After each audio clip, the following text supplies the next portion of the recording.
배우자와 매일 싸우는 당신, 이것만은 꼭 보세요. 부처님이 밝힌 부부 인연 3가지. 여러분 안녕하세요. 오늘도 이렇게 찾아와 주셔서 감사합니다. 이 영상이 여러분의 마음에 작은 위안이 되고 삶의 의미를 다시 생각해보는 시간이 되길 바랍니다. 영상이 도움이 되신다면 구독과 좋아요 버튼을 눌러주세요. 여러분의 작은 손길이 더 많은 분들께 이 메시지를 전할 수 있게 해줍니다. 그럼 지금부터 부처님께서 말씀하신 부부 인연의 깊은 의미에 대해 함께 이야기 나눠보겠습니다. 어젯밤에도 배우자와 다투셨나요? 사소한 일로 시작된 말다툼이 결국 서로를 상처주는 말로 번지고 잠자리에 들면서도 마음 한편이 무거웠던 그런 밤 말입니다. 아침이 되면 아무 일 없었다는 듯 일상으로 돌아가지만 가슴 한구석에는 여전히 무언가 응어리진 것 같은 느낌이 남아 있습니다. 왜 우리는 이 사람과 부부가 되었을까요? 세상에 수많은 사람이 있는데 하필 이 사람과 만나 평생을 함께하게 된 이유는 무엇일까요? 때로는 너무나 잘 맞아서 감사한 순간도 있지만 또 어떤 날은 도저히 이해할 수 없는 행동에 화가 치밀어 오르기도 합니다. 성격도 다르고 생각하는 방식도 다르고 때로는 같은 말을 하면서도 전혀 다른 의미로 받아들이는 이 사람. 결혼 전에는 보이지 않았던 모습들이 하나둘 드러나기 시작합니다. 작은 습관 하나, 말투 하나에도 신경이 쓰이고 그것이 반복되면 참을 수 없는 짜증으로 변합니다. 왜 저렇게밖에 못할까? 왜 내 마음을 몰라줄까? 왜 조금만 바뀌면 될 텐데 그러지 못할까? 그러다 문득 이런 생각이 듭니다. 다른 사람과 결혼했다면 더 행복하지 않았을까? 이 선택이 과연 옳았던 걸까? 하지만 부처님께서는 이렇게 말씀하셨습니다. 이 세상 모든 만남은 우연이 아니다. 특히 부부로 만나는 인연은 더욱 그러하다고 하셨습니다. 부부의 인연은 그냥 우연히 길을 가다가 스쳐 지나가는 인연이 아니라 전생으로부터 이어져 온 깊고 깊은 업의 관계라고 가르쳐 주셨습니다. 불교에서는 인연이라는 말을 자주 사용합니다. 인연. 참으로 아름다운 말이면서도 동시에 무겁고 깊은 의미를 담고 있는 단어입니다. 인연이란 무엇일까요? 그것은 원인과 조건이 만나 어떤 결과를 만들어내는 것을 의미합니다. 모든 것은 원인 없이 생겨나지 않으며 조건이 맞지 않으면 결과로 나타나지도 않습니다. 한 송이 꽃이 피어나는 것도 인연입니다. 씨앗이라는 원인이 있어야 하고 흙과 물과 햇빛이라는 조건이 갖춰져야 비로소 꽃은 피어납니다. 그 어느 하나라도 없다면 꽃은 세상의 모습을 드러낼 수 없습니다. 사람과 사람의 만남도 마찬가지입니다. 수많은 원인과 조건들이 복잡하게 얽히고 설켜서 우리는 지금 이 사람을 만나게 되었습니다. 같은 시간, 같은 장소에 있게 된 것, 서로의 눈이 마주친 것, 대화를 나누게 된 것, 마음이 끌린 것, 사랑에 빠진 것, 그리고 결혼까지 이르게 된 모든 과정. 이 모든 것이 우연처럼 보이지만 사실은 수천 가지, 수만 가지 원인과 조건이 맞아떨어진 결과입니다. 부처님께서는 더 나아가 이렇게 말씀하셨습니다. 부부의 인연은 단지 이 생에서만 맺어진 것이 아니라 전생으로부터 이어져 온 업의 관계라고 하셨습니다. 업이란 무엇일까요? 업은 우리가 과거에 지었던 행위, 말, 생각들이 씨앗처럼 남아서 미래의 결과를 만들어내는 것을 의미합니다. 우리는 전생에 수없이 많은 사람들을 만났습니다. 그 중에는 우리에게 은혜를 베푼 사람도 있고 우리가 은혜를 베푼 사람도 있습니다. 상처를 준 사람도 있고 상처를 받은 사람도 있습니다. 사랑한 사람도 있고 미워한 사람도 있습니다. 이 모든 관계들이 씨앗이 되어 우리의 의식 깊은 곳에 저장되어 있다가 조건이 무르익으면 다시 만나게 되는 것입니다. 그러니 지금 당신 옆에 있는 배우자는 결코 우연히 만난 사람이 아닙니다. 전생에 맺어진 어떤 인연이 있었기에 이 생에서 다시 만나 부부가 된 것입니다. 그 인연이 어떤 성질의 것이었는지에 따라 지금 우리가 경험하는 부부 생활의 모습도 달라집니다. 부처님께서는 부부가 되는 인연을 크게 3가지로 설명하셨습니다. 첫째는 은혜를 갚으러 온 인연입니다. 전생에 누군가에게 큰 은혜를 입었던 적이 있습니까? 당신이 어려울 때 도와준 사람, 당신을 살려준 사람, 당신에게 큰 사랑을 베풀어준 사람. 그 은혜가 너무나 깊어서 한 생으로는 다 갚을 수 없을 만큼 컸다면 그 사람은 다음 생에서 당신의 배우자가 되어 다시 만나게 됩니다. 이런 인연으로 만난 부부는 서로를 보는 것만으로도 마음이 편안해집니다. 특별히 큰 사건이 없어도 함께 있는 것만으로 행복합니다. 서로를 아끼고 배려하는 것이 자연스럽고 상대방을 위해 무언가를 해주는 것이 전혀 힘들지 않습니다. 오히려 그것이 기쁨이 됩니다. 이런 부부를 보면 사람들은 말합니다. 저 두 사람은 정말 전생에 무슨 업을 쌓았길래 저렇게 잘 맞을까? 맞습니다. 전생에 좋은 업을 쌓았기에 이 생에서 그 과보를 받는 것입니다. 하지만 모든 부부가 이런 인연만으로 만나는 것은 아닙니다. 둘째는 빚을 갚으러 온 인연입니다. 전생에 누군가에게 빚을 졌거나 잘못을 저지르거나 상처를 주었던 적이 있습니까? 그 빚과 죄업이 너무나 깊어서 반드시 갚아야 한다면 그 사람은 이 생에서 당신의 배우자가 되어 다시 만나게 됩니다. 이런 인연으로 만난 부부는 함께 사는 것 자체가 고통스러울 수 있습니다. 서로 노력해도 자꾸만 부딪히고 이해하려 해도 이해가 되지 않고 사랑하고 싶어도 마음처럼 되지 않습니다. 한쪽은 끊임없이 주기만 하고 다른 한쪽은 받기만 합니다. 혹은 한쪽은 희생하고 고생하는데 다른 한쪽은 그것을 당연하게 여깁니다. 왜 이렇게까지 힘들어야 할까요? 왜 나만 참고 견뎌야 할까요? 그것은 전생의 빚을 갚고 있기 때문입니다. 당신이 지금 받는 고통은 전생에 당신이 누군가에게 주었던 고통일 수 있습니다. 당신이 지금 느끼는 억울함은 전생에 당신이 누군가를 억울하게 만들었던 것에 대한 과보일 수 있습니다. 이것을 이해하면 조금은 받아들일 수 있게 됩니다. 이것이 나의 업이구나. 이것을 통해 나는 과거의 빚을 갚고 있구나. 이렇게 생각하면 원망하는 마음이 조금씩 줄어들고 받아들이는 마음이 생겨납니다. 하지만 부처님께서는 여기서 멈추지 않으셨습니다. 가장 중요한 세 번째 인연을 말씀하셨습니다. 셋째는 서로를 성장시키러 온 인연입니다. 이 인연이야말로 가장 깊고 의미 있는 인연입니다. 이런 인연으로 만난 부부는 서로에게 스승이 됩니다. 함께 있으면서 끊임없이 부딪히고 그 부딪힘을 통해 서로의 모난 부분을 깎아내고 성숙하지 못한 부분을 성장시킵니다. 배우자는 당신의 거울입니다. 당신이 보고 싶지 않았던 자신의 모습을 배우자를 통해 보게 됩니다. 당신의 고집, 당신의 이기심, 당신의 교만함, 당신의 인내심 부족함, 이 모든 것들이 배우자와의 관계 속에서 적나라하게 드러납니다. 처음에는 상대방의 문제라고 생각합니다. 저 사람이 저래서 내가 화가 나는 거야. 저 사람이 바뀌면 우리 관계가 좋아질 거야. 하지만 시간이 지나면서 깨닫게 됩니다. 문제는 밖에 있는 것이 아니라 안에 있었다는 것을, 상대방을 바꾸려 하기보다 내가 먼저 바뀌어야 한다는 것을. 배우자는 당신에게 인내를 가르쳐 줍니다. 당신이 참지 못하는 성격이라면 배우자는 당신을 자꾸만 화나게 만드는 사람일 것입니다. 그것은 당신을 괴롭히기 위함이 아니라 당신이 인내를 배우도록 하기 위함입니다. 배우자는 당신에게 용서를 가르쳐 줍니다. 당신이 원한을 품고 사는 사람이라면 배우자는 당신에게 상처를 주는 사람일 것입니다. 그것은 당신을 아프게 하기 위함이 아니라 당신이 용서하는 법을 배우도록 하기 위함입니다. 배우자는 당신에게 사랑을 가르쳐 줍니다. 당신이 진정한 사랑이 무엇인지 모르는 사람이라면 배우자는 당신에게 조건 없는 사랑이 무엇인지 보여주는 사람일 것입니다. 혹은 반대로 당신에게 사랑받지 못함의 고통을 느끼게 함으로써 진정한 사랑의 소중함을 깨닫게 하는 사람일 수도 있습니다. 결혼 생활이 힘들다고 말하는 사람들이 많습니다. 그것은 거짓이 아닙니다.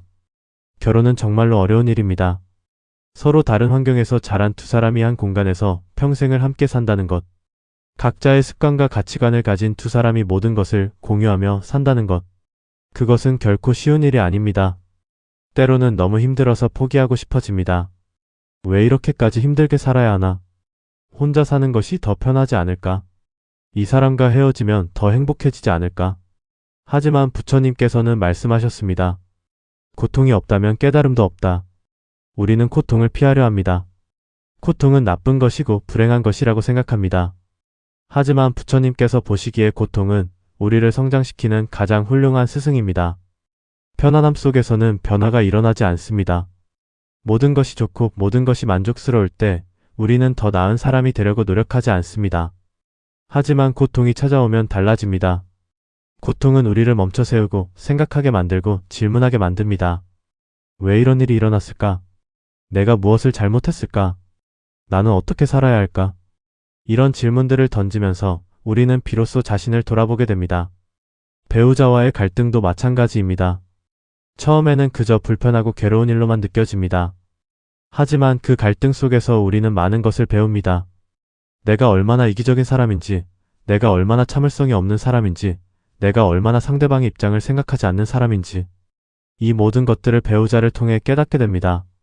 그리고 그것을 깨달았을 때 비로소 변화가 시작됩니다. 나는 조금 더 참을성 있는 사람이 되려고 노력합니다. 나는 조금 더 상대방의 입장에서 생각하려고 노력합니다. 나는 조금 더 내 감정을 조절하려고 노력합니다. 이런 노력들이 쌓이면서 나는 어제보다 조금 더 나은 사람이 됩니다. 배우자는 당신을 힘들게 하는 사람이 아닙니다. 배우자는 당신을 더 나은 사람으로 만들어주는 사람입니다. 하지만 이것을 머리로 이해하는 것과 가슴으로 받아들이는 것은 다른 문제입니다. 배우자에 대한 원망이 가슴속에 쌓여 있을 때 어떻게 그 원망을 내려놓을 수 있을까요? 부처님께서는 원망의 본질에 대해 이렇게 말씀하셨습니다. 원망은 독을 먹고 상대방이 죽기를 바라는 것과 같다. 원망하는 마음을 품고 있으면 그 독은 상대방이 아니라 나 자신을 병들게 합니다. 원망은 과거에 묶여있는 마음입니다. 그때 저 사람이 나한테 그렇게 말했어. 그때 저 사람이 나를 무시했어. 그때 저 사람이 내 말을 들어주지 않았어. 과거의 일을 붙들고 있으면서 현재를 살지 못합니다. 과거의 상처가 너무 커서 지금 눈앞에 있는 배우자의 좋은 모습을 보지 못합니다. 부처님께서는 이렇게 가르치셨습니다. 과거는 이미 지나갔고 미래는 아직 오지 않았으니 오직 현재만이 우리가 살 수 있는 시간이다. 과거에 어떤 일이 있었든 그것은 이미 지나간 일입니다. 그 과거를 붙들고 있는 한 우리는 결코 평화를 찾을 수 없습니다. 그렇다면 어떻게 원망을 내려놓을 수 있을까요? 첫 번째는 이해하는 것입니다. 배우자도 나와 같은 범부 중생입니다. 완벽한 사람이 아닙니다. 실수도 하고 잘못도 하고 때로는 나를 상처 주는 말과 행동도 합니다. 하지만 그것은 고의가 아닐 수 있습니다. 배우자도 자신의 상처와 아픔을 안고 살아가는 사람입니다. 배우자도 어린 시절의 결핍과 트라우마를 가지고 있습니다. 배우자도 나름대로 최선을 다해 살아가고 있습니다. 이것을 이해하면 조금은 너그러워질 수 있습니다. 저 사람도 힘들었구나. 저 사람도 그럴 수밖에 없는 이유가 있었구나. 이렇게 생각하면 원망이 조금씩 누그러집니다. 두 번째는 용서하는 것입니다. 용서는 상대방을 위한 것이 아니라 나 자신을 위한 것입니다. 용서하지 않고 원망을 품고 있으면 그 무게는 고스란히 내가 짊어져야 합니다. 하지만 용서하는 순간 그 무거운 짐을 내려놓을 수 있습니다. 용서한다는 것은 상대방의 잘못을 인정하는 것이 아닙니다. 용서한다는 것은 그 일로 인해 더 이상 나 자신을 고통스럽게 하지 않겠다는 결심입니다. 그 일을 기억할 수는 있지만 그것에 붙들려 있지 않겠다는 선택입니다. 부처님께서는 말씀하셨습니다. 원한을 원한으로 갚으면 원한은 끝나지 않고 오직 사랑으로서만 원한은 끝난다. 배우자에게 받은 상처를 상처로 되갚으면 그 상처는 끝없이 커져만 갑니다. 하지만 용서와 사랑으로 감싸면 상처는 치유됩니다. 세 번째는 감사하는 것입니다. 감사? 나를 힘들게 하는 사람에게 감사하라고요? 네, 그렇습니다. 왜냐하면 그 사람이 당신을 성장시키고 있기 때문입니다. 그 사람이 없었다면 당신은 지금의 당신이 될 수 없었을 것입니다. 그 사람과의 갈등이 없었다면 당신은 자신의 부족함을 깨닫지 못했을 것입니다. 감사하는 마음은 모든 것을 변화시킵니다. 같은 상황이라도 원망하는 마음으로 보면 지옥이 되고 감사하는 마음으로 보면 수행의 도량이 됩니다. 배우자를 성장의 동반자로 본다면 그 관계는 완전히 달라집니다. 우리는 착각 속에 살아갑니다. 시간이 무한하다는 착각, 내일도 모레도 배우자가 내 곁에 있을 것이라는 착각, 지금 하지 못한 말을 나중에 할 수 있을 것이라는 착각. 이런 착각들이 우리를 게으르게 만들고 소중한 것을 당연하게 여기게 만듭니다. 하지만 부처님께서는 무상에 대해 끊임없이 말씀하셨습니다. 모든 것은 변한다. 생겨난 것은 반드시 사라진다. 이것이 이 세상의 법칙입니다. 영원한 것은 없습니다. 지금 내 옆에 있는 이 사람도 언젠가는 떠나갈 것입니다. 내가 먼저 떠날 수도 있고 배우자가 먼저 떠날 수도 있습니다. 그것이 언제일지는 아무도 모릅니다. 그날이 오고 나서야 우리는 후회합니다. 왜 그때 그렇게 화를 냈을까? 왜 그때 좀 더 잘해주지 못했을까? 왜 그렇게 사소한 일로 다퉜을까? 왜 고맙다는 말, 사랑한다는 말을 더 많이 하지 못했을까? 하지만 그때는 이미 늦습니다. 시간은 되돌릴 수 없고 지나간 순간은 다시 오지 않습니다. 배우자가 곁에 있을 때는 그 소중함을 모르다가 떠나고 나서야 비로소 깨닫습니다. 그때는 그렇게 귀찮았던 잔소리가, 그때는 그렇게 짜증났던 습관이 다시는 들을 수 없고 볼 수 없게 되었을 때 그제야 그리워집니다. 어느 노스님께서 이런 말씀을 하셨습니다. 젊었을 때는 배우자와 다투면서 살았다. 나이가 들어서는 배우자와 화해하면서 살았다. 더 나이가 들어서는 배우자에게 감사하면서 살았다. 그리고 배우자가 떠난 후에는 배우자를 그리워하면서 살았다. 이것이 대부분의 부부가 걷는 길입니다. 하지만 우리는 그 마지막 단계에 가서야 깨닫지 말고 지금 이 순간부터 깨달아야 합니다. 지금 이 순간 배우자가 내 곁에 있다는 것이 얼마나 큰 축복인지 깨달아야 합니다. 오늘 아침 배우자의 얼굴을 보셨습니까? 정말로 보셨습니까? 아니면 그냥 스쳐 지나가듯 보셨습니까? 오늘 저녁 배우자와 무슨 대화를 나누셨습니까? 정말로 마음을 열고 대화하셨습니까? 아니면 형식적인 말만 주고받으셨습니까? 우리에게 주어진 시간은 생각보다 많지 않습니다.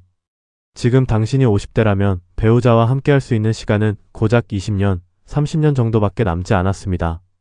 그것도 둘 다 건강하게 살 수 있다는 전제하에서입니다. 그 시간을 어떻게 보내시겠습니까? 여전히 다투고 원망하고 불평하면서 보내시겠습니까? 아니면 서로를 이해하고 용서하고 사랑하면서 보내시겠습니까? 부처님께서는 이렇게 말씀하셨습니다. 과거를 쫓지 말고 미래를 바라지 말라. 과거는 이미 지나갔고 미래는 아직 오지 않았다. 오직 현재의 순간에 깨어 있으라.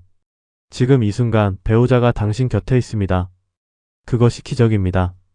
수백 년, 수천 년의 인연이 이어져서 지금 이 순간 같은 공간에서 숨을 쉬고 있습니다. 이것보다 더 큰 기적이 어디 있겠습니까? 배우자에게 화가 날 때 한 번만 멈춰보세요. 왜 화가 나는지 그 근본 원인을 들여다보세요. 대부분의 경우 화가 나는 이유는 배우자의 행동 자체가 아니라 그것을 받아들이는 나의 마음 때문입니다.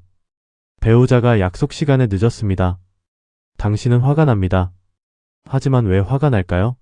배우자가 늦은 것 자체가 문제일까요? 아니면 나를 존중하지 않는다, 나를 중요하게 생각하지 않는다는 나의 해석이 문제일까요? 배우자가 집안일을 제대로 하지 않습니다. 당신은 답답합니다. 하지만 왜 답답할까요? 집안일 자체가 문제일까요? 아니면 내가 원하는 기준에 맞춰야 한다, 내 방식대로 해야 한다는 나의 집착이 문제일까요? 부처님께서는 말씀하셨습니다. 모든 괴로움은 집착에서 온다.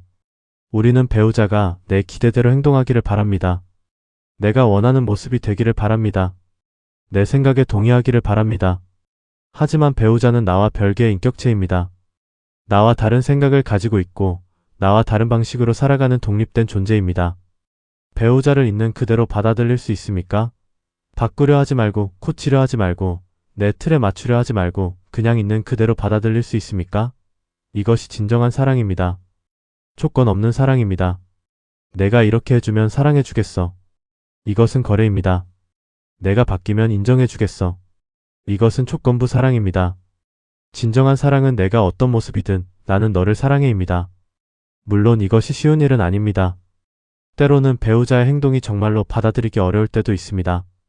하지만 그럴 때일수록 자신을 돌아봐야 합니다.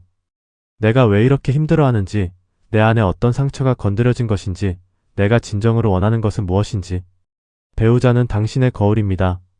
배우자를 통해 당신은 자신의 진짜 모습을 볼 수 있습니다. 그렇다면 구체적으로 무엇을 해야 할까요? 첫째, 말을 조심하세요. 부처님께서는 말은 칼보다 날카롭다고 하셨습니다. 한번 내뱉은 말은 다시 주워 담을 수 없습니다. 화가 났을 때 내뱉은 말 한마디가 배우자의 가슴에 평생 상처로 남을 수 있습니다. 화가 날 때는 일단 침묵하세요. 말하기 전에 한 번 더 생각하세요. 이 말을 하면 상대방이 어떤 기분일까? 이 말을 하고 나서 내가 후회하지 않을까? 정말 지금 이 말을 해야만 할까? 대신 따뜻한 말을 하세요. 고맙습니다. 사랑합니다. 당신이 있어서 행복합니다. 이런 말들은 작지만 큰 힘이 있습니다. 매일 한 번씩만 이런 말을 해도 부부관계는 달라집니다. 둘째, 작은 것에 감사하세요. 아침에 식사를 차려주는 것, 설거지를 해주는 것, 빨래를 해주는 것, 쓰레기를 버려주는 것. 이 모든 것이 당연한 것이 아닙니다. 누군가 해주지 않으면 내가 해야 하는 일입니다. 배우자가 해주고 있기에 내가 하지 않아도 되는 것입니다. 이것을 당연하게 여기지 마세요. 매번 감사하세요. 말로 표현하세요. 셋째, 먼저 사과하세요. 다툼이 있었을 때 누가 먼저 사과하느냐를 놓고 자존심 싸움을 하지 마세요. 누가 잘못했느냐가 중요한 것이 아닙니다. 관계를 회복하는 것이 더 중요합니다. 먼저 사과한다고 해서 지는 것이 아닙니다. 오히려 먼저 사과하는 사람이 더 성숙한 사람입니다. 자존심보다 사랑이 더 중요하다는 것을 아는 사람입니다. 넷째, 함께하는 시간을 만드세요. 바쁜 일상 속에서 부부는 점점 멀어집니다. 같은 집에 살면서도 각자의 시간을 보내고 각자의 일을 하고 점점 대화가 줄어듭니다. 그러다 보면 어느새 남남처럼 지내게 됩니다. 의도적으로 함께하는 시간을 만드세요. 함께 산책하기, 함께 차 마시기, 함께 영화 보기, 함께 여행하기. 무엇이든 좋습니다. 함께 있는 시간이 많을수록 관계는 깊어집니다. 다섯째, 배우자를 위해 기도하세요. 밤에 잠들기 전 배우자의 건강과 행복을 위해 기도하세요. 배우자가 오늘 하루도 평안하게 보냈기를 감사하고 내일도 좋은 일만 가득하기를 기원하세요. 기도하는 마음은 사랑하는 마음입니다. 배우자를 위해 기도하다 보면 자연스럽게 배우자에 대한 원망이 사라지고 사랑하는 마음이 커집니다. 나이가 들수록 배우자의 소중함은 더욱 커집니다. 자식들은 독립하여 각자의 길을 갑니다. 친구들은 하나둘 세상을 떠나갑니다. 직장에서도 은퇴합니다. 사회적 관계는 점점 줄어듭니다. 그때 남는 것은 오직 배우자뿐입니다. 젊었을 때는 몰랐습니다. 배우자가 있는 것이 얼마나 큰 축복인지. 하지만 나이가 들면서 깨닫습니다. 내 곁에 배우자가 있다는 것, 함께 늙어가는 사람이 있다는 것, 외롭지 않게 해주는 사람이 있다는 것이 얼마나 감사한 일인지. 노년의 부부를 보세요. 말수는 줄어들었지만 눈빛만 봐도 서로를 이해합니다. 크게 웃지는 않지만 함께 있는 것만으로도 편안합니다. 손을 잡고 천천히 걷는 그 모습 속에 수십 년을 함께한 세월이 담겨 있습니다. 그들도 젊었을 때는 많이 다퉜을 것입니다. 서로를 이해하지 못해 밤새 울었을 수도 있습니다. 이혼을 생각했을 수도 있습니다. 하지만 함께 견뎌냈습니다. 함께 이겨냈습니다. 그리고 지금 그 모든 것이 추억이 되었습니다. 부처님께서는 말씀하셨습니다. 젊어서는 욕망으로 사랑하고 늙어서는 자비로 사랑한다. 젊을 때의 사랑은 뜨겁습니다. 열정적입니다. 하지만 조건적입니다. 내가 나를 행복하게 해주니까 사랑해. 내가 내 마음에 드니까 사랑해. 하지만 나이가 들면서 사랑은 변합니다. 조금 더 깊어지고 조금 더 넓어지고 조금 더 조건 없어집니다. 내가 늙었어도 사랑해. 내가 병들었어도 사랑해. 내가 아무것도 해주지 못해도 사랑해. 그냥 내가 있어서 사랑해. 이것이 진정한 사랑입니다. 이것이 부부가 평생을 함께 살면서 배워야 할 사랑입니다. 부처님께서 말씀하신 공의 가르침은 부부관계에도 적용됩니다. 공이란 무엇입니까? 아무것도 없다는 뜻이 아닙니다. 고정된 실체가 없다는 뜻입니다. 모든 것은 인연에 따라 생겨나고 인연에 따라 변하고 인연에 따라 사라집니다. 배우자도 마찬가지입니다. 당신이 생각하는 이 사람은 이런 사람이야 라는 고정된 이미지는 실체가 아닙니다. 그것은 당신이 만들어낸 관념일 뿐입니다. 배우자는 매 순간 변합니다. 어제의 배우자와 오늘의 배우자는 다릅니다. 지금의 배우자와 1초 후의 배우자도 다릅니다. 하지만 우리는 배우자를 고정된 틀에 가둡니다. 저 사람은 원래 그래. 저 사람은 절대 안 변해. 이런 생각들이 배우자를 옥죄고 관계를 경직되게 만듭니다. 공의 지혜로 본다면 배우자는 무한한 가능성을 가진 존재입니다. 변할 수 있는 존재입니다. 성장할 수 있는 존재입니다. 그리고 나 자신도 마찬가지입니다. 우리는 서로를 틀에 가두지 말고 서로가 변화하고 성장할 수 있는 공간을 줘야 합니다. 내가 변하면 나도 변할 수 있어. 우리 함께 더 나은 사람이 되어보자. 이런 태도가 관계를 살립니다. 또한 공의 지혜는 집착을 내려놓게 합니다. 배우자는 내 소유가 아닙니다. 배우자는 나와 함께 인생을 걷는 동반자일 뿐입니다. 언젠가는 헤어져야 할 존재입니다. 이것을 받아들이면 집착이 사라지고 대신 소중함이 생깁니다. 이 사람이 영원히 내 곁에 있을 것이다 라는 착각이 우리를 게으르게 만듭니다. 하지만 이 사람과 함께 할 수 있는 시간이 한정되어 있다는 것을 깨닫는 순간 우리는 더 이상 시간을 낭비하지 않게 됩니다. 부처님께서 가장 강조하신 가르침 중 하나가 자비입니다. 자비란 무엇입니까? 남의 고통을 덜어주고 싶은 마음, 남의 행복을 바라는 마음입니다.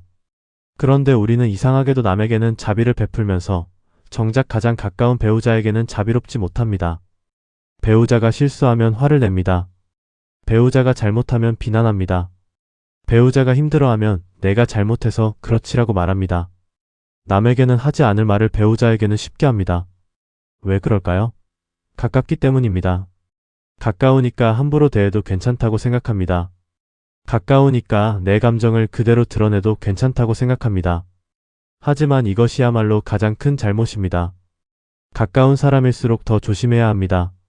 가까운 사람일수록 더 존중해야 합니다. 가까운 사람일수록 더 자비로워야 합니다.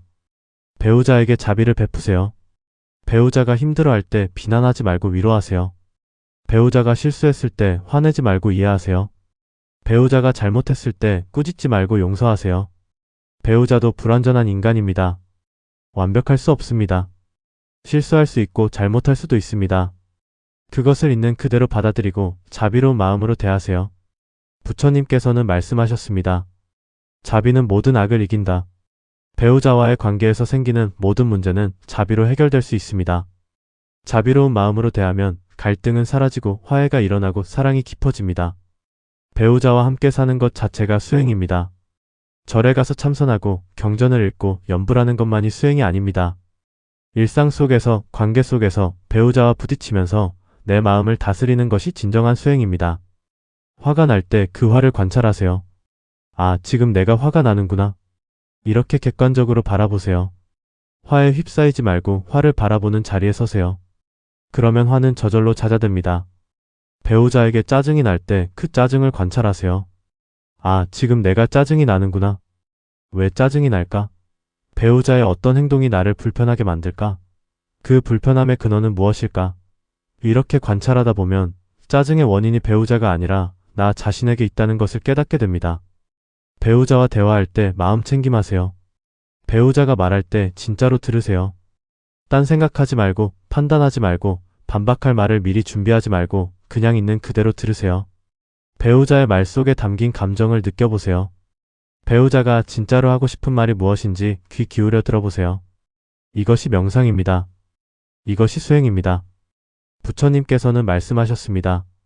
모든 순간이 깨달음의 기회다. 배우자와의 매 순간, 매 대화, 매 갈등이 모두 깨달음의 기회입니다. 그 순간순간을 놓치지 말고 깨어서 관찰하고 배우고 성장하세요.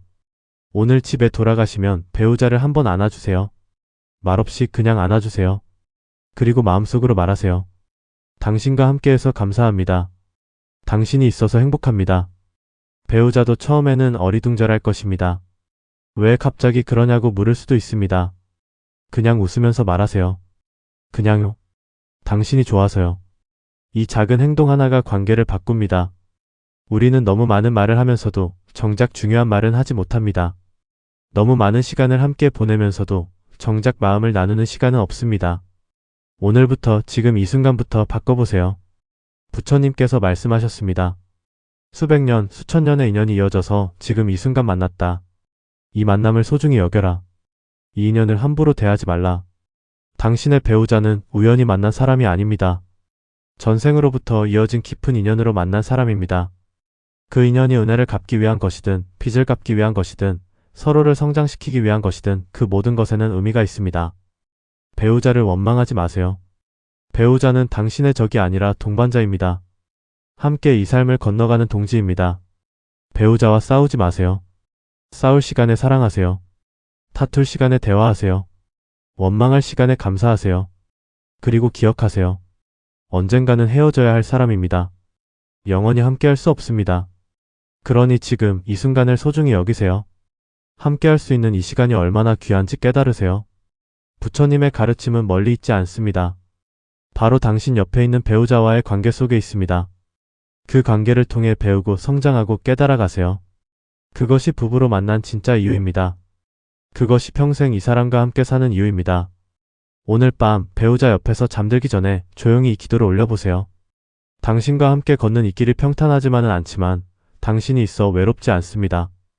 당신과 함께 나누는 이 삶이 완벽하지는 않지만 당신이 있어 의미가 있습니다.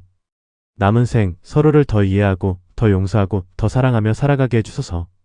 여러분 긴 시간 함께 해주셔서 감사합니다.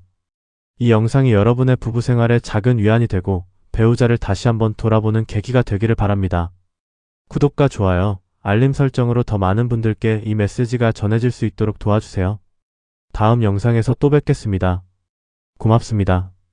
나무아미타불 관세음보살